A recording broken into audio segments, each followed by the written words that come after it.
Okay, good afternoon, everybody. Now I can say good afternoon. So my name is Jeremy Alouche. I'm a fellow here in the Resource Politics Cluster. And today will be an opportunity for us to present a research project which is funded by the Open Research Area for Social Sciences, which is basically a European collaboration between British, French, and German institutions. So in France, you'll have Priscilla Dubos, who's based at the CNRS. And then in Germany, at the University of Bonn, you have Detlef Mullermann and Matthivos Bekele-Oma, a PhD student working on the project. And then us on the British team, so it's myself and... Myself. And Camille. Camille Popino. And Camille Popino. So basically, and then also we have the pleasure of having a discussant. So Jesse Rebo from American University has kindly agreed to come in and share his thoughts. And there's also two other guests that are that we are delighted to have. They're more than welcome to also contribute to the discussion. So Tor Benjaminsen from the Norwegian University and Matthew Turner from University of Wisconsin. And all of them work on the Great Green Wall. So it would be fantastic also to hear from their perspective. Okay, so what we're going to do,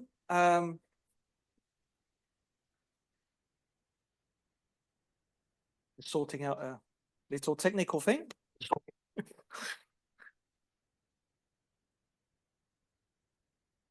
All good? Fantastic.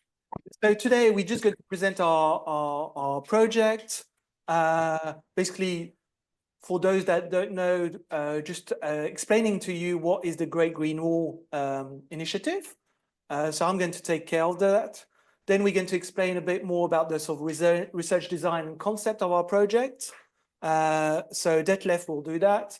And then we've got 3 case studies, very different type of case studies, so with a lot of contrasting stories and exciting ones, and quite a big range. So we got Côte d'Ivoire, so Ivory Coast, but they like to say it in French, so I'll say it in French, Côte d'Ivoire, Ethiopia, and Senegal. That's our 3 case studies. And then we got a couple of people that would come in to discuss. So Jesse Rebo, as I said, but perhaps the 2 others, if they've got thoughts to share with us, it would be fantastic to hear from them. And then obviously open to all of you to looking forward to your questions. Okay, so what is the Great Green Wall? So as you can see, it is basically it's a mega project. It's a project that covers 11 countries, really across the Sahelian region. So going from Senegal up to Djibouti, although it's unclear to me what's really happening in Djibouti, but and cutting across from Ethiopia, Eritrea, Sudan, Chad, Nigeria, Burkina Faso, Mali, Mauritania. So as you can see, actually, there's an unusual suspect in the sense that we also talk about Ivory Coast, which is not on this line, but that's because the Great Green Wall project idea is currently expanding also to other countries, and we'll explain why and go into some details about the bigger politics of it. So as you can see, it's a mega area. These are numbers about at the bottom about total restored areas up to 2019 in terms of numbers of hectares. Basically, the idea it's a sort of a forestation project and a bit more. It's not just about rebuilding a green line, a green wall, but it was really part of, if you like, of the original idea or of the original myths in the Great Green Wall. So just a very brief history to put the project into context. So efforts to afforest and revegetate African dryland in the name of combating desertification date as far back as the colonial period. There is a lot of writings about that, and showing in some ways how the sort of how colonial powers were putting the blame on deforestation on the local population, on indigenous practices, and so on.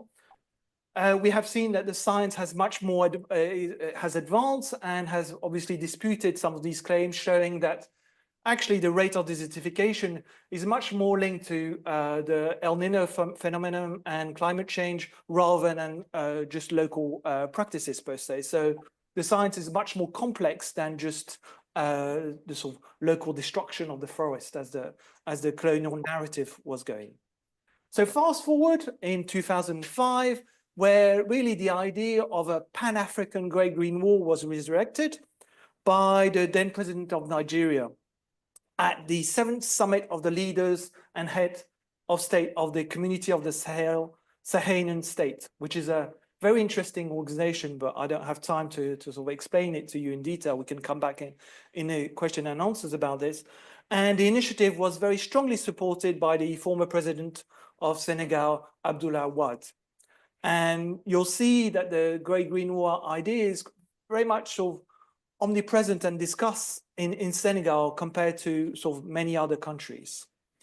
This idea of the Great Green Wall also can be traced back to former leaders like Thomas Sankara and so on. So it's a very powerful Pan-African idea. But there's one big change, and that changes very much the dynamic of this project, which is the One Planet Summit in January 2021. So the One Planet Summits are summits that are organized by the French President Macron with the World Bank and the UN to try and bring back ecology to the forefront. And in some ways, the world leaders there announced more than $16 billion to support the Great Green Wall project over a 5-year period. What's important is that an evaluation was done just before the summit that was highly, highly critical of the Great Green Wall and how it was advancing. And their world leaders came together and said, we need to inject much more money.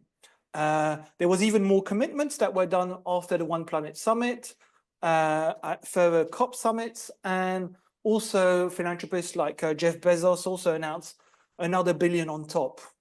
Although it's what's quite interesting, just as an apartheid, when you look at the Jeff Bezos Foundation, you can see actually their focus is very much on afforestation and revegetation, African dryland, but it is not at all in the Great Green Wall area.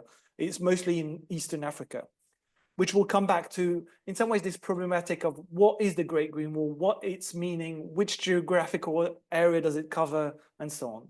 But what I wanted to emphasize just with this brief history was this sort of moment of tension that arises from 2005, a very Pan-African idea, very much led by heads of state, still very much not a perfect idea, very much a top-down idea, done essentially through the Ministry of Water and Forests, but still very much a Pan-African one. From 2021, all the donors were there before, the dynamic changes and is in some ways very much appropriated through the donors, through the summit, and through these commitments. And this changes a lot of the dynamic, and it came with this idea of the Great Green Wall Accelerator. Basically, that we need to move forward much more quickly, and basically the accelerator, which is monitored and evaluated and managed through the United Nations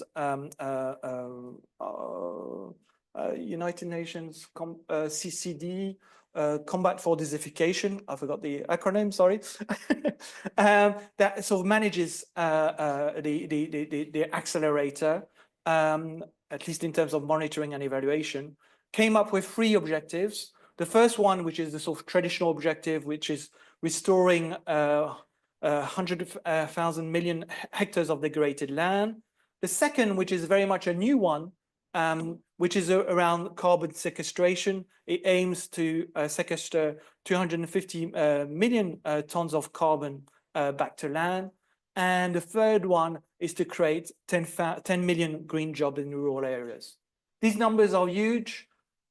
but also they have to be taken with a lot of scrutiny, and one has to be very careful. And I've got personally, according to the research we've done and what's happening on the ground, I have very much doubts of whether these numbers are feasible and so on. So you always have to be careful. I mean, just talking with peer students in development studies, with a lot of the numbers that are thrown by international organizations, sometimes they are based on old numbers that are just reproduced and not verified, and sort of tales and narratives emerge from that.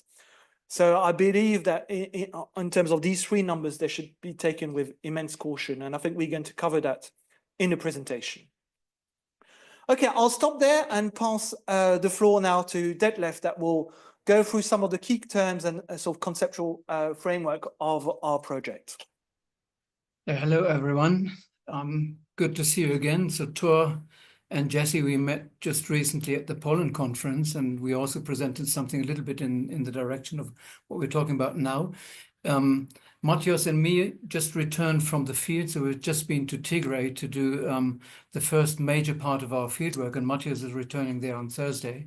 So we are right now in Addis Ababa. What Jeremy just presented, and what you called a brief history, actually is a long history of a mega project that has been going on and on and on, and much has been written and talked about this project. But when you visit the project sites on the ground, and that's what we've just done, there's relatively little to see, and that is somehow the background of what we are doing in our study. So a few words about the key terms and the conceptual framework.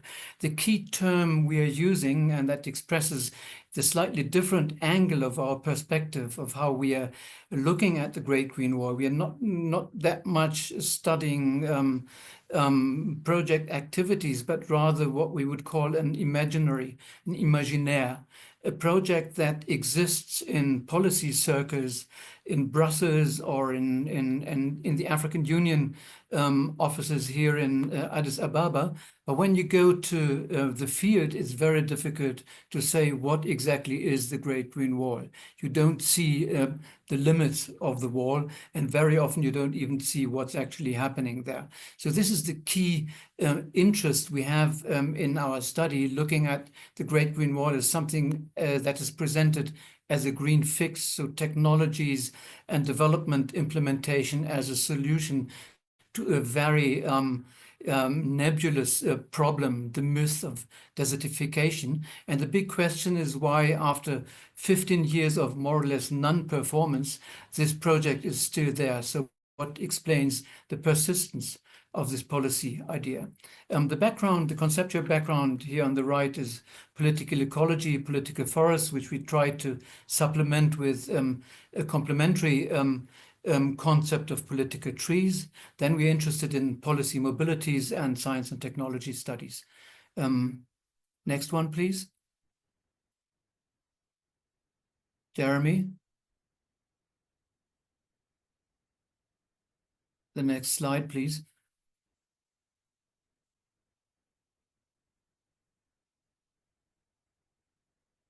Yep. Is there something moving? No. We just have a technical difficulty, Detlef, sorry. That happens. I mean, in Tigray, it also happens with technical difficulties. Okay, so very briefly, the conceptual framework we are using. So the empirical focus is this project, the mega project, Great Green Wall, with its intentions, but we try to interpret it as a socio-technical imaginary, something like a dreamscape, in the words of Sheila Jasanoff. And our focus is primarily on what you see in the upper line, on discourses and narratives and the institutional framework of implementation of this idea of a Great Green Wall. And then the lower line, that's the local practices, the implementation processes, the projects on the ground, and how this is meeting a vernacular culture and local resistance to some extent in the communities we have visited. And the arrows indicate the traveling ideas and the translation of this policy idea of the imaginary of the Great Green Wall into selected spaces in the Sahelian zone.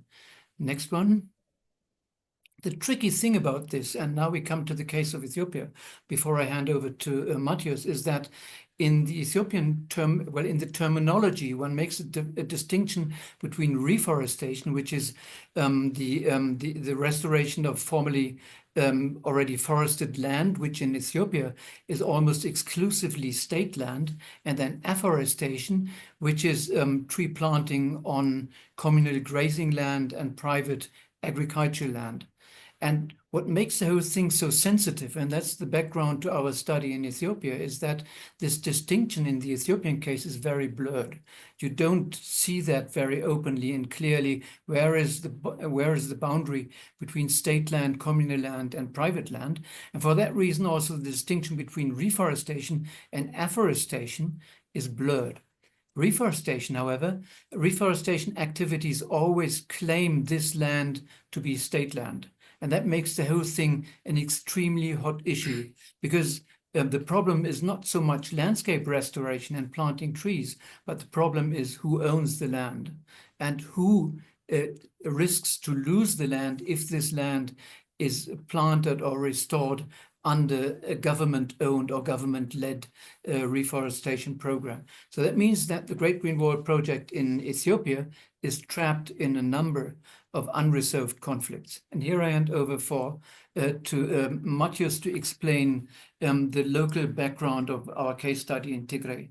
Hello, everyone. I'm Matthias. As Detlef already mentioned, Great Green Wall project in the case of Ethiopia has also integrated in with different kind of reforestation and forestation activities. Of course, historically, afforestation back to 100 years ago through Menelik II, who introduced eucalyptus to supply for fuel wood and construction material for newly established Addis Ababa city. And the fellow kings and Ethiopian Prime Minister Haile Selassie, up to current Prime Minister, as you can see here, they are planting trees in Addis Ababa Palace. Next slide, please. So generally, Great Green Wall project is activities are conducted through government channel, which is also national initiatives like the Green Legacy Initiative, which is launched in 2019. This is as a part of African Forest Landscape Restoration and also part of Great Green Wall projects. This, as you can see on Ethiopian map, it crosses 3 regions. In the northern part, which is Amhara, Tigray, and Afar. We conducted the field work in Tigray, which is a pilot test conducted in one area. As you can see on the right side, which is 600 million seedlings in a day in August this year. As you can see, this is how the government is used mass mobilization for tree planting. However, when you go to this area, apparently there is no follow-up and monitoring and evaluation conducted. Next, please. So when we see what's the goal and achievement of the Great Green Wall project area, there is a huge gap between goals and achievements. As you can see, there's hugely exaggerated figures and weak monitoring and evaluation. As you can see here from article published on Nature, Ethiopia by far leading the soil and water conservation, including restoration activities from the Great Green Wall countries. In general, the country wanted to restore 13 million hectares, spanning which is 58 districts across the region. As I already mentioned, the activities are already only conducted as a pilot test in 3 districts. So achievements so far, as you can see from the figure, it's around 2 million hectares and also created more than 218 green jobs. So we are also interested what is these green jobs, and also we try to how these green jobs looks like on the ground. However, what you are seeing on this figure is included all restoration activities by government and NGOs in all these 58 districts. So this also, there is no clear boundaries what is exactly activities are conducted for the contribution of the Great Green Wall project. What makes difference from the other region is also the main question for us. Next, please. So we also try to understand what is being conducted on the ground as a pilot test project. We have been to Raya Azebo. There is a few activities were conducted on the 500 hectare, which is soil and water conservation, and also tree plantation, especially indigenous trees. However, there is no clear monitoring and evaluation. There is no handover, and usually these forests also degraded due to work conducted in this area.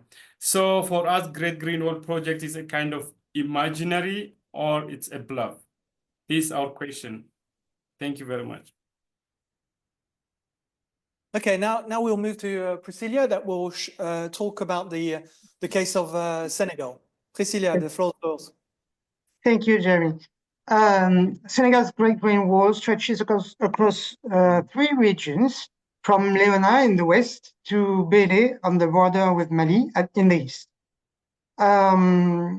The overall official aim of this Great Green Wall in Senegal is twofold. Firstly, to slow down the process of desertification currently underway in the Sahel region, and to encourage soil restoration. And secondly, to promote regional development through sustainable management of natural resources and fight against poverty.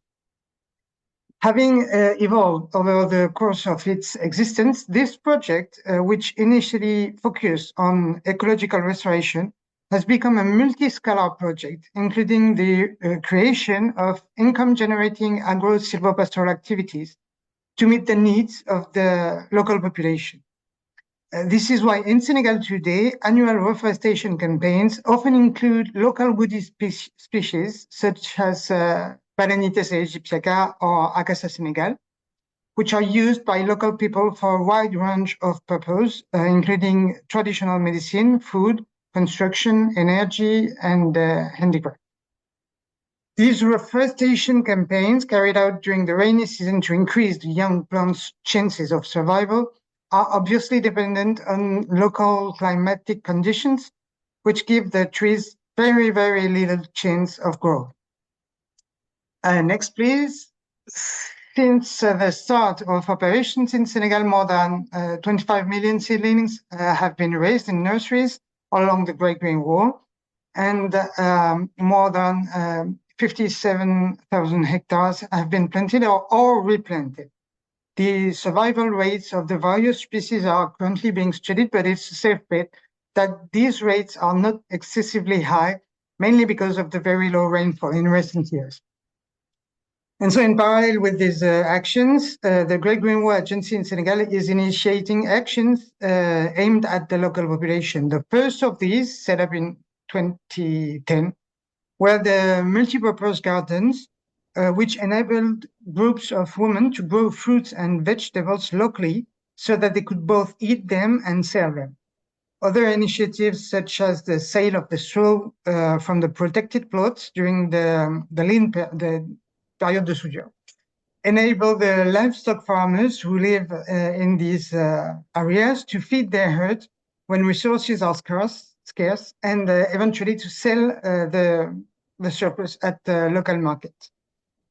Ecological restoration and initiatives aimed at developing cash economies previously non-existent in the area are therefore 2 complementary activities linked to the implementation of the Great Green Wall in Senegal.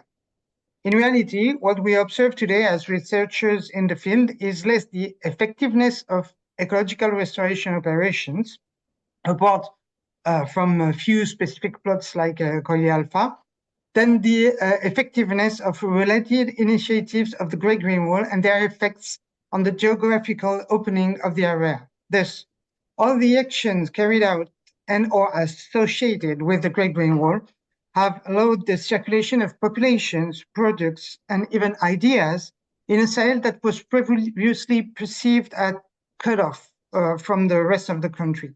And in this sense, the Great Green Wall represents a plus for the region. On the other hand, it has also created great expectations, both from local populations, but also from a set of other actors, international donors, politicians, and more generally, civil society actors, And I think it is this gap between expectations and the reality on the ground that brought us together in this joint project with Jeremy and Detlef. Thank you. Thank you, Detlef. Now I'm going to pass the mic to Camille.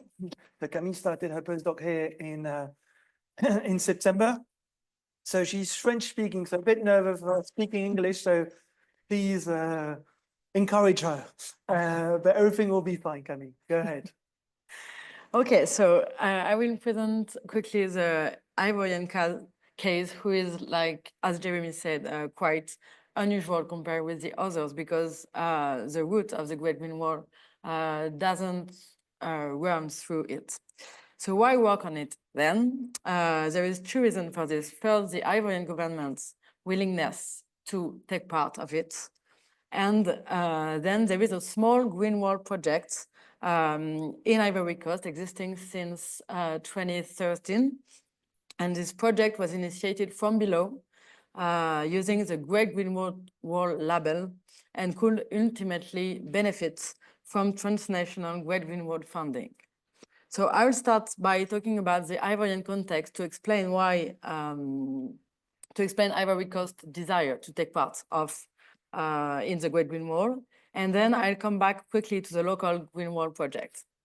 So Ivory Coast's recent announcements of its participation in the Great Green Wall has been part of a wider drive to combat deforestation since the early 2010s.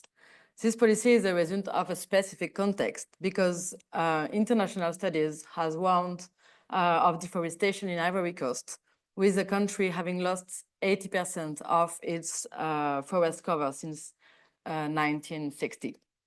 Cocoa production is thought to be largely responsible for this process. This is a major challenge for the world's leading cocoa producer.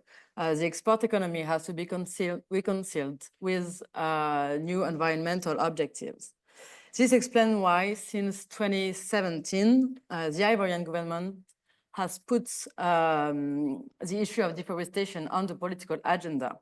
And it is committed to put an end to deforestation and to restore 20% of the country forest cover by 2030.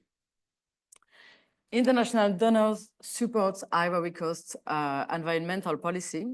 For example, the World Bank is funding the forest investment project to the tune of $143 million to help meet the Ivorian government objectives. And debates around climate change are leading to the creation of fundings allocated by international donors for more sustainable development projects. And the Great Green Wall project, financed by a number of development actors, illustrates this trend. And as Jeremy said, in January 2021, it saw a significant increase in its funding with the creation of the Great Green Wall Accelerator. These funds are attractive, and in the past, Ivory Coast has sought to attract money from funds such as the Green Fund. This is part of a pattern of relations with donors that could be taken into account to understand the enthusiasm for Great Green Wall. For these reasons, the environment is becoming a political and economic issue. At a national level, the fight against deforestation represents an important source of funding through international donors, but also indirectly allowing to continue to export the cocoa in a context where European countries are tending to make their imports subject to anti-deforestation standards. As a result, the political elites present themselves as defenders of the environment and of the forests. And they are promoting more responsible environmental policies. And the participation of Ivory Coast in the COP15 on desertification and drought and the signing in 2022 of the convention establishing the Pan-African Great Green Wall Agency all illustrate this policy. So this is the context in which the Green Wall project was launched in Ivory Coast. In response to the problem of deforestation, a colonel of Ministry of Waters and Forests, trained engineer, developed a project entitled the Green Wall Project in 2013, which is in line with the implementation of the National Strategy for for Preservation, Rehabilitation and Extension of Forests, which should lead to the reconstitution of degraded forest areas. So here you have a map showing the route and the main information. So basically it's a strip from east to west, 700 kilometers long. And the area to be reforested is estimated to at around 40,000 hectares. Also, there is a quick chronology, but I don't have any time to. Yeah, you can. So yeah, there is a quick chronology, but I don't have a lot of time to speak. So I will just pass quickly because I don't have enough time to develop this case and to go into more details about this project. Also because we are just about to carry out our field work on it. But I just like to point out that the project has had an ambivalent reception, and we would like to work on it. On the one hand, in a region that is historically been largely neglected by the states, the arrival of the ministerial project is creating some hope. Beyond the ecological dimension, the project represents a direct bridge between the villages and the state. So it represents a potential opportunity to focus attention in the village, in the hope to obtaining funding for to develop local infrastructure. But on the other hand, the project creates mistrust. Basically, the project calls for the temporary handover of land by the local communities in order to replant the trees. And so this request has rekindled certain fears, as reforestation is seen as a potential new form of land grabbing by the state. And this is because historically, there has been a long history of dispossession through the creation of numerous classified forests and reserves by the states. So yeah, all the different issues will be part of our future work. Thank you. Thank you, Camille. So what's important to emphasize is that field work on all our sites is still happening, and it will go through different phases. If you're interested by the project, there's a web page on the IBDS website where you can find much more outputs. We've already published different articles and working papers on the topic. So for example, we looked at the issue of when the idea of the Great Green Wall Accelerator came, we came up with the issue of temporalities, the idea of how people view the environment through different times, and how sort of donors are trying to sort of accelerate the way that sort of this relationship has been created. We're also working right now on carbon offset and the idea of carbon markets around the Great Green Wall. And I think what's really important is also the politics of statistics, numbers, and so on, and the way they're constructed and the way they're fixed and repeated, and how one needs to debunk a lot of these, which creates, as Priscilla says, this big disconnect between the projection and these imaginaries around these mega projects and the realization on the ground and what is really happening, and why are these big narratives being repeated and so on. So it creates really important question. But also you can see that it's very difficult to generalize from the Great Green Wall, because you can see from these diversities of these country case studies, which show very different pictures. It shows nonetheless that the idea of sort of afforestation is also a difficult one. What's really interesting is that you can see that in many of the projects, it was the case in Ivory Coast, it's been shown in Senegal, it's been shown in Ethiopia, it's not about tree planting, but it's about the sustainability of planting these trees, is that many trees are planted, but after a while die again. And that's unfortunately part of the big story and narrative that is happening.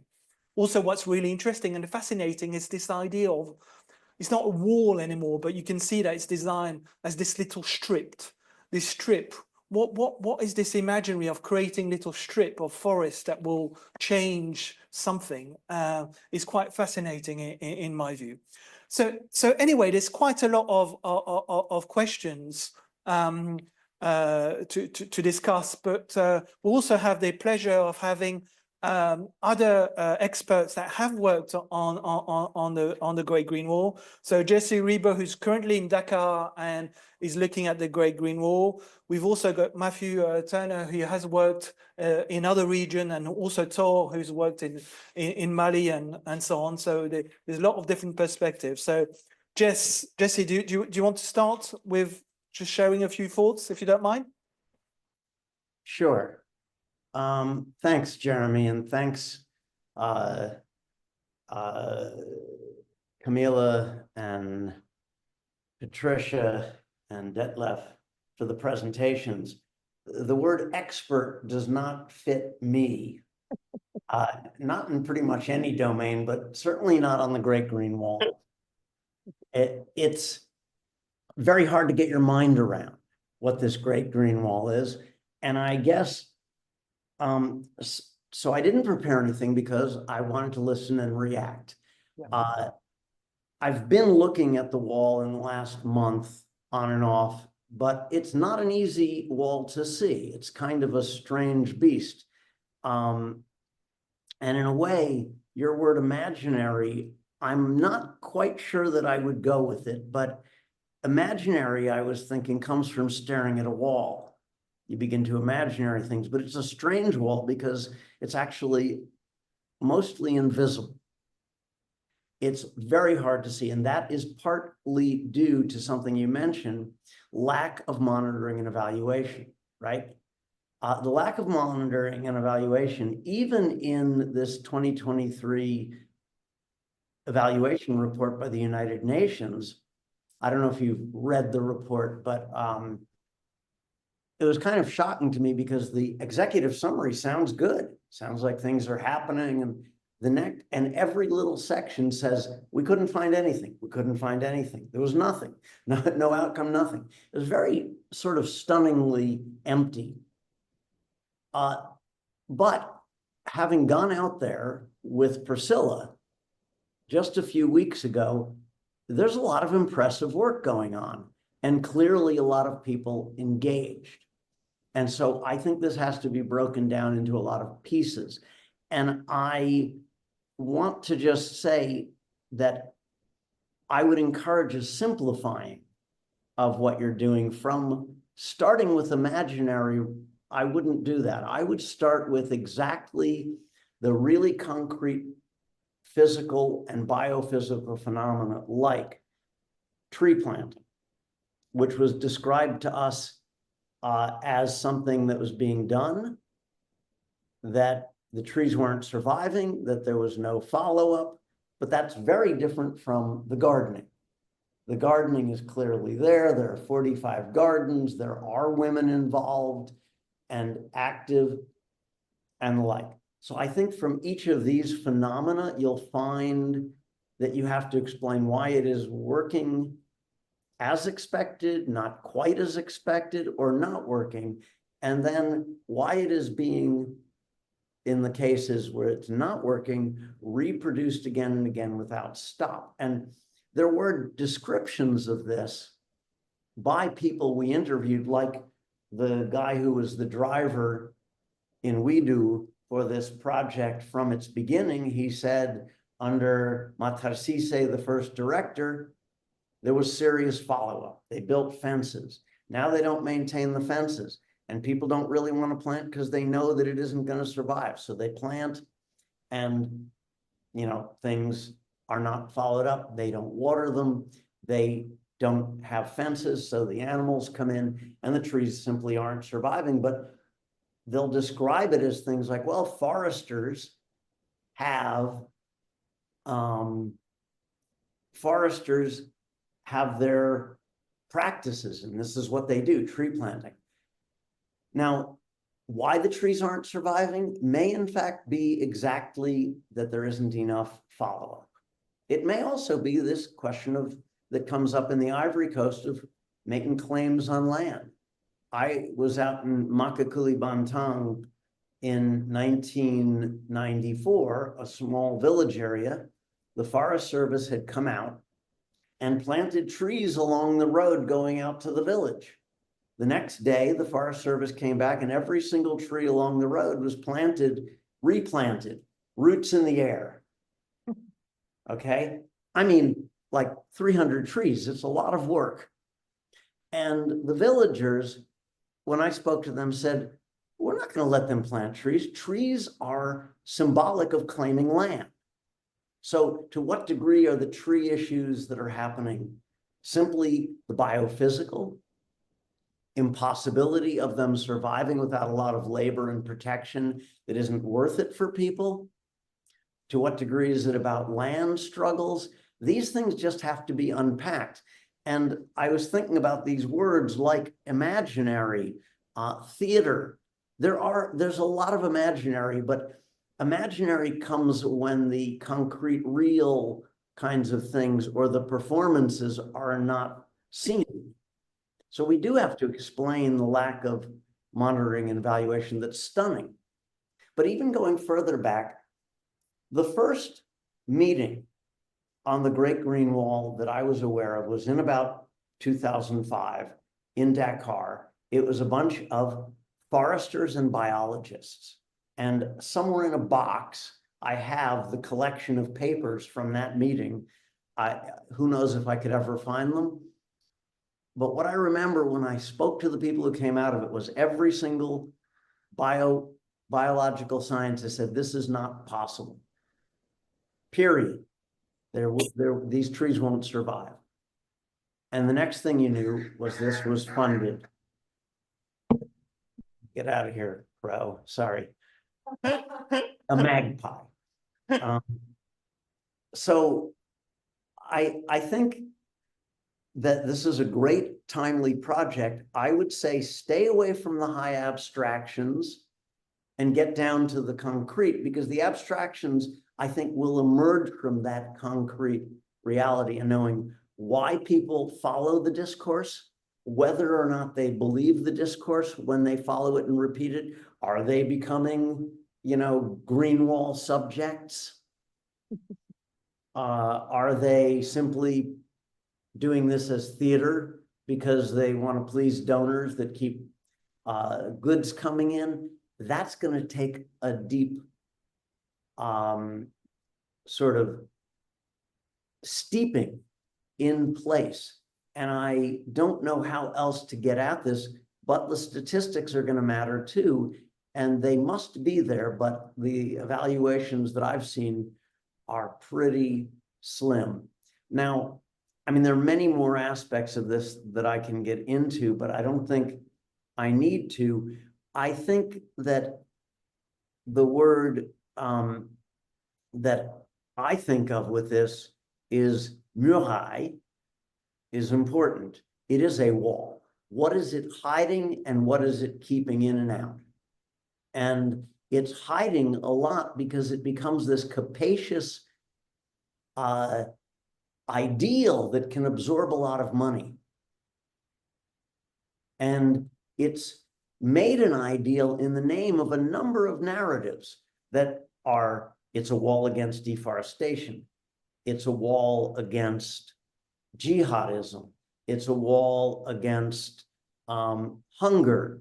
It has these kind of capacious donor absorbing narratives, but at the same time, it's actually hiding by somehow being able to be exempt from evaluation, I think, a politics of where this money is going and why there is a real interest in this space. I think I could ramble on, but perhaps we should make this more into a dialogue. I took a lot of notes, and the only thing I'll say is I've been calling it the Grand Muraillage, a mur and mirage, muraillage vert. It is like a mirage. It's not there and it is there. There are pieces that when you put them together can make an image that serves very well for these donors. And as much as I love the STS world and Sheila Jasanoff, I think we need to start with the more concrete and move from that into the abstract questions of why this imaginary, what this imaginary really is in the minds of people engaged in it. Thanks, Jesse. There's so much to discuss. I would like, obviously, to open the floor quite quickly, but because we got Tor and Matthew that have also worked in the Great Green Wall, I don't know if they've got additional thoughts. So don't feel obliged, but it would be fantastic to hear from you.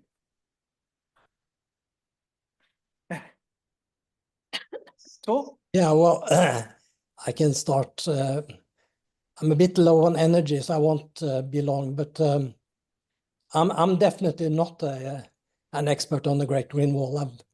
I've not even visited the wall or the project. Yeah. But I've studied some afforestation projects in Mali and Tanzania, which have made me generally skeptical of these large-scale afforestation projects. And I think Jesse touched on some of the potentially problematic side with these projects. And I would also agree with him that, you know, it's probably a good idea to start with the concrete and to start with investigating why do we have these projects? Who are driving them and why? What are the interests behind? And I would question this notion that it's a Pan-African project. Mm. You know, this idea is not, it emerged in the colonial time. Yeah. And why does it re-emerge now in the time of climate change? Yeah. So I would question this being a Pan-African, you know, idea or a project. But start with the political and economic interest behind, you know, hardcore political economy or political ecology. Yeah. That's where I would start studying such a project. And then there are the issues of planting trees on pastoral land, the potential dispossession of that, but also from a natural science perspective, you know, savannas and grasslands contain a lot of soil carbon. And when you plant trees on such areas, you transform the soil carbon, or at least some of it, to above ground biomass that is more vulnerable to fire or, you know, be taken away. So I'm not sure of the climate effect here either. So I think it's problematic from many sides. Yeah. But there's a lot to say, of course, about this, but I'll stop there. Yeah. Thanks, Tor. Matthew, do you want to? Yeah, thank you all for the presentations. They were very interesting. Where do you start? Just a few points. I do think that I agree with Tor and Jesse that one needs to think about kind of whose interests do these serve, and these interests are multi-leveled, right? So I do feel like the first world countries that are funding this are basically in some ways thinking of the Sahelian area curiously as a place for carbon sequestration. The idea of a marching desert has been completely debunked. except for areas, certain key areas where there might be moving sands. And how do trees stop that, right? Most biophysical scientists would say that herbaceous cover might be more effective than trees in that respect. And in savanna environments, there is competition between trees and herbaceous cover. Yeah. So what Diana Davis describes as arbocentrism is something that we need to be thinking about. Planting trees on areas where trees are not naturally growing is dangerous. And I think it reflects, getting back to interests, it reflects, at least in the West African Sahelian area, the kind of control of environmental narrative within government institutions by the Forest Department, by Eaux et Forêts. And I think that is a key thing that we need to be thinking about. And we have people here that are well placed to think about that. One last thing about land grabbing, what we found in Niger, certainly no monitoring. We actually had to do a 3-week investigation just to find the so-called afforested plots. And then once we found them, we found a number of them actually the trees were planted, they were established, and then they were cut down by the village chief to plant his millet. So basically, these afforestation programs allowed village authorities to claim what was common land for the village as private land because these trees were planted under the authority of the village chief. So land grabbing is occurring at multiple scales. In this case, in Niger, was primarily being done at the village level. I'll stop there.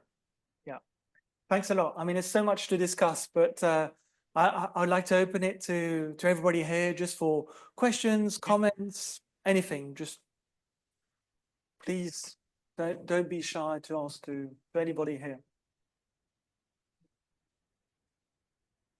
Oh, Jesse, what you wanted to say? Yeah, I just wanted to make one more point, which is it is shocking the degree to which the Forest Service has the same narrative that it had in 1920, 30, 40, 50. It really is extraordinary. And the other narrative that is part of this, and every official person I've spoken to about the Great Green Wall said was their goal, okay, was sedentarization of the pastoralists. These things are known to be destructive, and yet still they don't seem to go away. Yeah. Thanks, Jesse. Yes, please. I'll take a couple of questions. Do you want me to do it? Okay, thank you very much. My name is Carlos, and I'm doing a master's in development studies. And yeah, I'm not an expert as well about this project, but yeah, it was very illustrative. Definitely, many questions arise around development challenges. That you touch a bit on gender, for example, but I'm especially skeptical about macro afforestation projects in the context of a changing climate, which is is meant to overcome desertification, but we have climatic cascading uncertainties. So I'm wondering, to what extent can this project be resilient towards new scenarios on climate change? Because we don't know the warming that we have in the region, the water scarcity that is growing, and the increases the desertification. And having said that, also, because there will be carbon credits, I think, sold.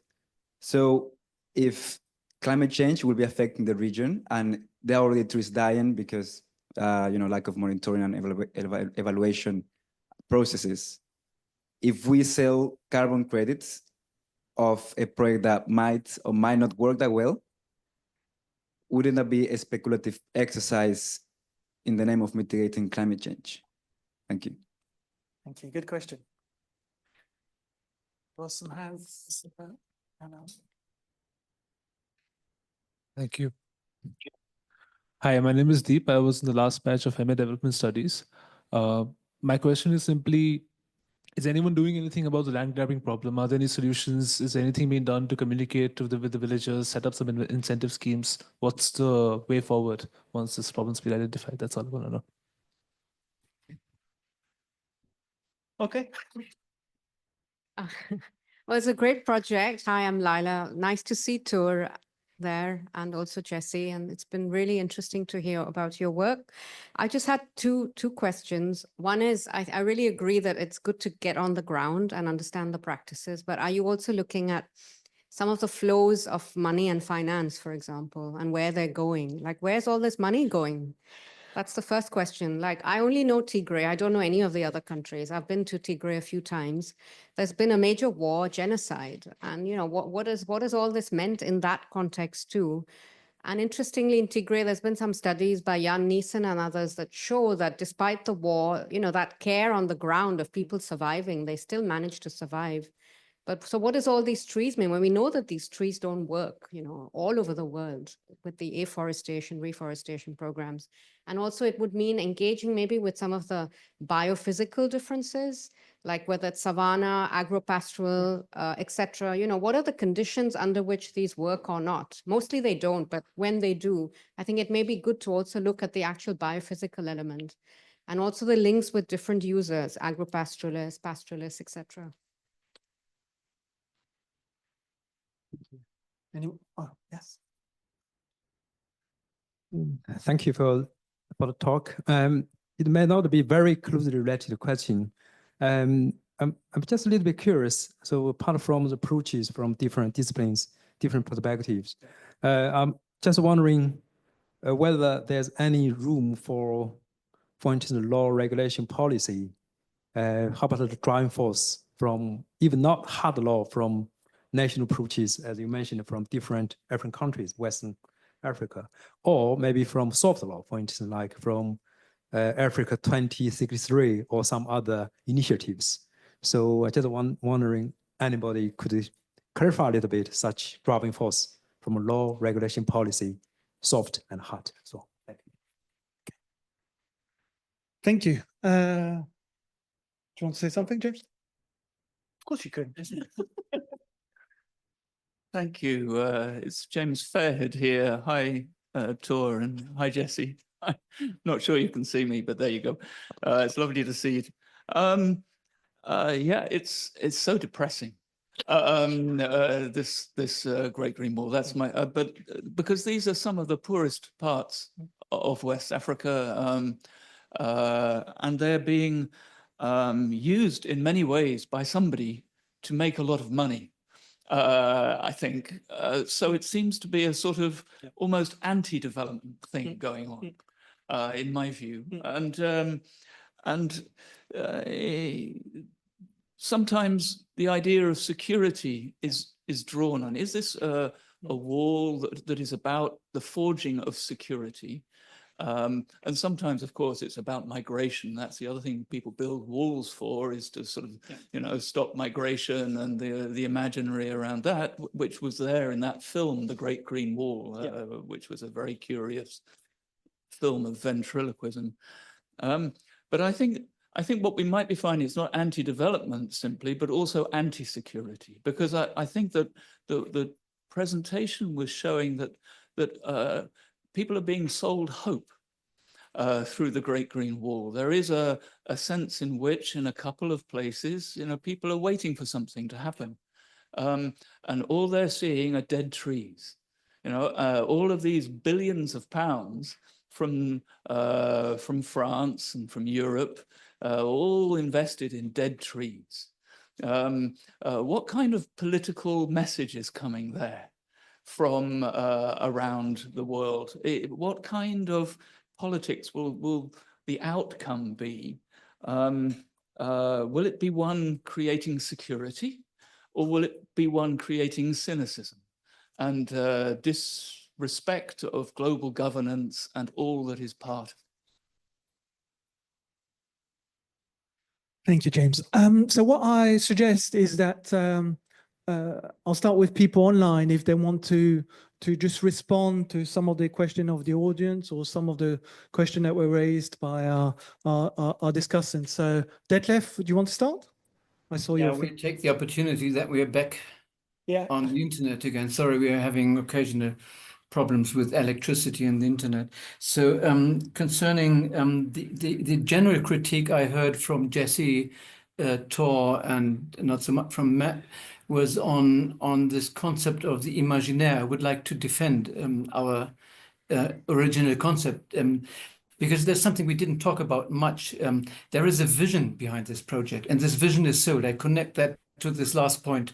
It's not only that the local population is being sold hope, but the whole thing is a sales operation. So building a wall sounds nice, especially when it looks green. So this is an easy access to donor funding. Whether this money really flows is another question. So most of the money that has been promised will never flow. These are just empty promises on the side of the European Union and others. So the point we want to make by investigating the use of this imaginaire is that it creates connections. There's a political vision behind it, connections not only between neighboring countries by putting these 11 original participating countries together into a joint operation, but also within countries. And this is something that's my second point.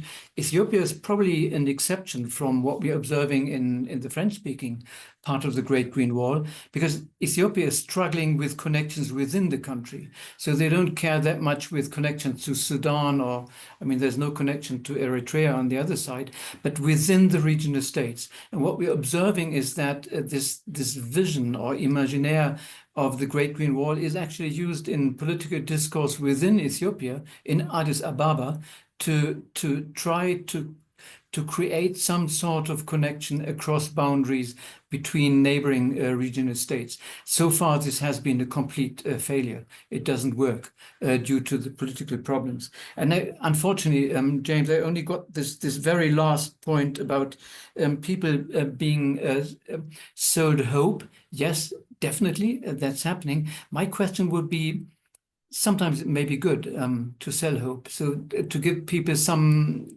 expectations, hope in things that may happen, as long as it's not too much misleading and harmful to the people. So for me, this is an open question whether we should rather understand the vision behind the Great Green Wall as something that offers opportunities that may be used, but most of these opportunities are not actually put on the ground. So on the ground, there's relatively little happening here in Ethiopia. I don't know, Matthias, you want to comment something from your fieldwork perspective? From my field perspective, for example, there is some pilot tests. These pilot tests are only conducted through money, which is they got from a World Food Program, through Action Against Desertification. This money is just very little, and most of it they invested on the biophysical, soil and water conservation and planting. And of course, they gave a lot of hope for the farmers, which they say that we are going to establish different cooperatives who are on beehives and small ruminant and all this kind of stuff. At the same time, the things which are on the ground is completely different than vision. For example, they said that they are going to create 10 million jobs, but while we are on the ground, people are working less than $1 per day, which seems like a kind of labor exploitation. But at the same time, international organization like labor organization, they claim that restoration and adaptation is creating green jobs. So we are also interested what kind of green jobs is it? As far as it's not really solves the problem on the ground for us, the kind of imaginaire, but it's not a kind of, yes, there is always here and there. For example, Ethiopian government planting huge amount of trees every year, but nothing to do with the Great Green Wall project. Thank you. I'll turn to Priscilla, if you got anything to add, as you wish, Priscilla. Yeah, on the question of the money, Just wanted to say that I met with the several national agencies in September and November, and every national agencies told me that nothing of the 16 billion promised by the accelerator has been given to an agency or to someone who is really implementing the Great Green Wall. This is a fact. So that's all. Yeah. Perhaps I can add on that on the funding. I mean, it's very difficult to track and so on, but also because of the map and the boundary changes, and there's a lot of different actors that have different ambitions. So one actor that we haven't talked about much is also the African Union. The African Union's got its own strategy and also projects a map of the Great Green Wall, which is very different. It is using the Great Green Wall as a flagship program to do sort of ecology and afforestation all across Africa, and is using the Pan-African dimension that we mentioned before in a very different way. And it's talking about a Southern African belt and wall. It's talking about really different regions. It's expanding, obviously encouraging the expansion of the wall to other countries, recognizing the difficulty of operating in a space that is very poor, but also ridden with so many conflicts and so on. So it's got another agenda of moving the wall to a different direction. So the funding, but also while talking to donors, there's also a language where it's a question of trust. There's no trust in the national agencies and in the Pan-African agencies. Donors are wanting to bypass, they're reluctant to give money to the Ministry of Environment. They want to give it to the Ministry of Economy and Planning, as traditional donors want. They want to shift the whole way it's done. And it seems that the money seems to go much more to international organizations and NGOs, and it's bypassing government. That seems to be what is happening, but it's very difficult to track per se. Camille, is there things you want to add? I mean, there's loads of things I can discuss in terms of questions that were asked. So I'm trying to think of other key aspects that were covered. But I mean, in a nutshell, what's important about this project is that I mean, first of all, is it a project? You know, that's the first thing. What does it mean, this Great Green Wall Initiative? Because it means so many different things for different actors. So you got the accelerator, you got the Old African Initiative, you got NGOs that are talking about their own Great Green Wall. You got so many different actors. You got Bezos, but he's not even operating in Great Green Wall, but he says he pledges 1 billion to the Great Green Wall. So you got this complexity of this sort of donor landscape with so many different interests, and obviously in a region that is so political because of the conflicts and because of the ecology and the development and so on. So it makes it a very, very interesting project, but also a difficult one because there's so many angles and so many questions to ask in some ways. The land grabbing one, finally, what's interesting there is that land grabbing. So, for example, in Ivory Coast, the way it operates, it's so the eaux et forêts there go to the villages and ask land not to be ceded, but a bit like to be leased in some ways, basically saying that we will plant trees, but as soon as the trees are planted, the land still belongs to you in some way. So there's sort of complex dynamic in terms of land ownership and the way it operates. Okay, I guess we'll stop here because, but feel free to come at the end for informal chat if you want. I want to thank everybody in the panel for coming through. It was a really rich discussion. I'm so happy to have seen you all. And thanks so much for the audience and for your questions for coming. Thanks a lot.